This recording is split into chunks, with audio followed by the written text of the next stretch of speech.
আমরা কেন মুহাম্মদ সাল্লাল্লাহু আলাইহি ওয়াসাল্লামের উম্মত হিসেবে জন্মগ্রহণ করলাম? আমাদের তো জন্ম হতে পারত ইব্রাহিম আলাইহিস সালামের যুগে, আমাদের তো জন্ম হতে পারত দাউদ আলাইহিস সালামের যুগে, আমাদের তো জন্ম হতে পারত মূসা আলাইহিস সালামের যুগে, আমাদের তো জন্ম হতে পারত ঈসা আলাইহিস সালামের যুগে। তো কেন সব কিছু ছেড়ে আমাদের জন্ম উম্মতে মুহাম্মাদি হিসেবে হলো? এটা কি কখনো একবার নিজেকে প্রশ্ন করেছি বা কখনো জানার চেষ্টা করেছি? করিনি। আপনি জানেন উম্মতে মুহাম্মাদি এদের বৈশিষ্ট্য, মানে এদের নিয়ামতগুলো কি? একটা শায়েখের কথোপকথন থেকে কিছু কথা উল্লেখ করছি। তিনি খুব সুন্দরভাবে একটা বিষয় উপস্থাপন করেছেন। আল্লাহ সুবহানাহু ওয়া তাআলা এবং মূসা আলাইহিস সালামের একটা কথোপকথন রয়েছে, যেখানে মূসা আলাইহিস সালাম বলছেন, ইয়া আল্লাহ, আমি দেখেছি তাওরাতে, অর্থাৎ আমার উপর যে ওহী নাযিল হয়েছে সেখানে দেখেছি যে এমন একটা জাতি আসবে যে জাতির পেটে যদি খাবার আটকে যায় আপনি তাকে ক্ষমা করে দিবেন যদি সে খাওয়ার শুরুতে বলে বিসমিল্লাহ এবং খাওয়া শেষে বলে আলহামদুলিল্লাহ। সুবহানাল্লাহ। মূসা আলাইহিস সালাম আরো বললেন, ইয়া আল্লাহ, আমি দেখেছি আমার উপর যে ওহী নাযিল হয়েছে সেখানে আমি দেখেছি যে এমন এক জাতি আসবে, সেই জাতি যদি গুনাহ করতে যায়, গুনাহ করতে গেল কিন্তু আপনার ভয়ে সে গুনাহটা করলো না, আপনি তাকে এর বিনিময়ে তার আমল নামায় সওয়াব লিখে দেন। সুবহানাল্লাহ। হে আল্লাহ, সেই কওমকে আমার কওম বানায় দেন, অর্থাৎ সেই জাতিকে আমার জাতির অন্তর্ভুক্ত করে দেন। তখন আল্লাহ বললেন, ইয়া মূসা, এটা হচ্ছে উম্মতে মুহাম্মাদির জামানা, এটা হচ্ছে উম্মতে মুহাম্মাদের কওম। সুবহানাল্লাহ। মূসা আলাইহিস সালাম আল্লাহকে আরো বললেন, ইয়া আল্লাহ, এমন একটা জাতি আসবে যে জাতি কিনা কোনো ভালো কাজ করার ইচ্ছা মনে জাগাবে, নিয়ত করবে কোনো ভালো কাজ করার, কিন্তু করবে না, তাতেই আপনি তার সওয়াব লিখে দেন তার আমল নামায়, আর যদি সে করে তার সওয়াব আপনি 10 থেকে 700 গুণ করিয়ে দেন। সুবহানাল্লাহ। মূসা আলাইহিস সালাম আল্লাহকে বলছে, ইয়া আল্লাহ, সেই কওমকে, সেই জাতিকে আপনি আমার জাতির অন্তর্ভুক্ত করিয়ে দেন।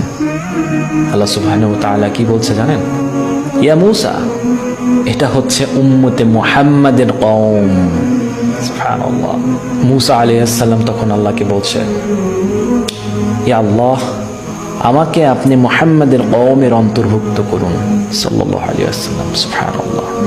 কতশো বছর আগে মূসা আলাইহিস সালাম, যার কথা কোরআনে এতবার এসেছে, যাকে আল্লাহ সুবহানাহু ওয়া তাআলা যার কর্মকাণ্ডগুলো, যার কাজগুলো এত পছন্দ করেছেন এবং তার শিক্ষাগুলো আমাদেরকে শিখাই দিয়েছেন কোরআনের মাধ্যমে, যার নাম কোরআনে অনেকবার এসেছে, সেই মূসা আলাইহিস সালাম যিনি কিনা উম্মতে মুহাম্মাদের অন্তর্ভুক্ত হতে চেয়েছিলেন।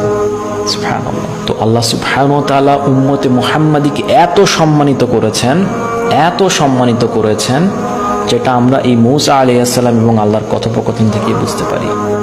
তাহলে আপনি নিজেকে প্রশ্ন করুন একটিবার, আপনি কোনো দোয়াও করেন নাই আল্লাহর কাছে, অথচ আমরা এর কোনো গুরুত্বই বুঝি না। তা আপনি উম্মতে মুহাম্মাদের মতো একটা সম্মানিত উম্মত, সম্মানিত জাতির অন্তর্ভুক্ত হয়েছেন, এবং শুধু তাই নয়, আল্লাহ সুবহানাহু ওয়া তাআলা আপনাকে দয়া করে, আপনাকে মায়া করে, আপনাকে আমাকে ভালোবেসে মুসলিম পরিবারে জন্মগ্রহণ করালো। এত কিছু দিয়ে সবকিছু সেট করা, সবকিছু সেট করে আপনাকে মুসলিম পরিবারে আপনাকে জন্মগ্রহণ করালো, তার বিনিময়ে আপনি দিচ্ছেন গান শুনে, তার বিনিময়ে আপনি দিচ্ছেন এই সেকুলার জাতি, সেকুলার দর্শন, পশ্চিমা বিশ্বের যেসব কৃষ্টি কালচারগুলো আছে, যেসব নগ্ন কালচারগুলো আছে, সেগুলো দিয়ে। এই হচ্ছে আপনার বিনিময় আল্লাহ সুবহানাহু ওয়া তাআলার ভালোবাসার প্রতি, এই হচ্ছে আপনার কৃতজ্ঞতা।